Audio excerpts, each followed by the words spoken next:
იუნიბაკენი.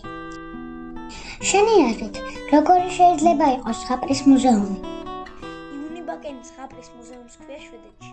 გაიხსნა 1996 წლის 8 ივნისს სტოკჰოლმის ცენტრში. იგი შვედ საბავშვო მწერლებს, უფრო კი ასტრიდ ლინგრენს ეძღვნება. სწორედ ამიტომ დგას ძეგლის საპატიო ადგილას მუზეუმის წინ. მუზეუმის ემბლემა პატარა გოგონაა ქოლგითხოვში. ეს მადიკენია ასტრიდის ერთ-ერთი წიგნის გმირი იუნიბაკენიდან. მუზეუმსაც ამიტომ უწოდეს იუნიბაკენი. გამარჯობა მადიკე. მინდა გითხრა, მაგრამ სწორად იქციო. როცა საშიშ თამაშებს იგონებდი. მესმის რომ გინდა ყველა გაახალისო და გააკეთო. თუმცა უნდა დავიხდე თუ რა საფრთხე ემუქრება მათ. იმედი ამათ ჯერ აღარ გაიმეორებ. დიდი სიყვარული ტბაა. მუზეუმი გავს ქალაქის მოედანს, სადაც ხის პატარა სახლები დგას. აქ შეგიძლია გაეცნო შვედი ავტორების წიგნის გმირებს, თუმცა ასტრიდის სახლს მოედანზე ვერ იპოვე. ამისათვის ჯერ სადგურში უნდა მიხვიდე. იგი ვიმერბიუს რკინიგზის სადგურის მაკეტია. ვიმერბიუ პატარა ქალაქი, სადაც ასტრიდი გაიზარდა. სადგურზე ვაგონი გელოდები. ჩაჯდები და ის მწელი ზღაპრულ სამყაროში წავიდა. აქ შეგიძლია ნახო კარლსონი, ემილი, მადიკენი და სხვა გმირები. ბოლო გაჩერება არის პეპის ვილა შეგლი. გამარჯობა პეპი, როგორ ხარ? მე ვარ ლიზა საქართველოდან. მე ძალიან გული მწყდება, პრობლემები არ გაქვს.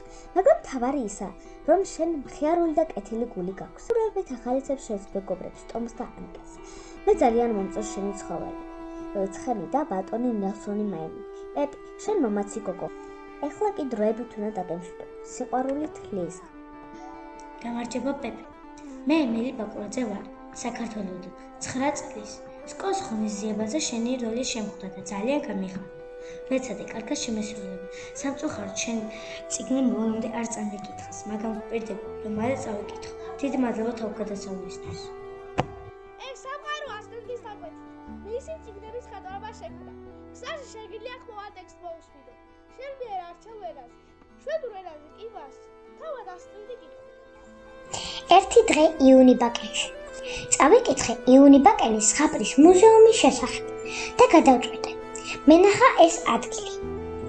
იუნიბაკენი მართლაც ზღაპრული ადგილია. იასამნის ბუჩქებში ჩამალული პატარ-პატარა ფერადი სახლებით. როდესაც მის ქუჩებში დადიხარ, გრძნობ, თითქოს ზღაპარში ხარ.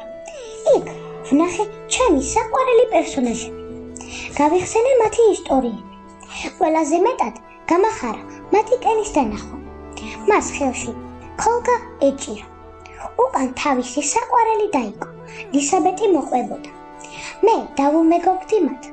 მინდა მათთან ერთად ვიმოგზაურო ახალ ზღაპრულ თავგადასავლებში. იუნიბაკენში არის შვედეთის ყველაზე დიდი საბავშვო წიგნის მაღაზია. წიგნის გარდა მაღაზიაში იყიდება უამრავი ლამაზი ნივთი. აქვეა კაფე, სადაც პეპის მაჭკატი და კარლსონის ფუნთუშა ცხება. დიდ სცენაზე კი ყოველ საღამოს იმართება სპექტაკლი.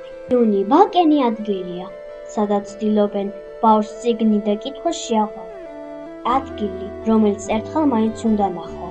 წარმოედგინე, როგორია ზღაპრის მუზეუმი. ასტრიდის მოთხრობებიდან ყველა საინტერესოა. რატომღაც გამოვარჩევდი მადიკენს. მისი ფანტაზიები ხომ შთამბეჭდავია, გასაოცარია. პატარა მამაცი გოგონასგან ამდენი თავგადასავლების ნახვა ძალიან უნდა წყნარი და დამჯერი იყოს, მაგრამ არაფრით გამოსდის. მისი ყველა ქმედება თავდაყირად გამოიყურება. ზოგიერთი კი სახიფათოცა. გამოვყობ ერთ-ერთ ეპიზოდს, როგორ გადმოფრინდა ქოლგით სახურავიდან. ალბათ ყველა ბავშვს დაგაინტერესებთ მადიკენის გაწვლა.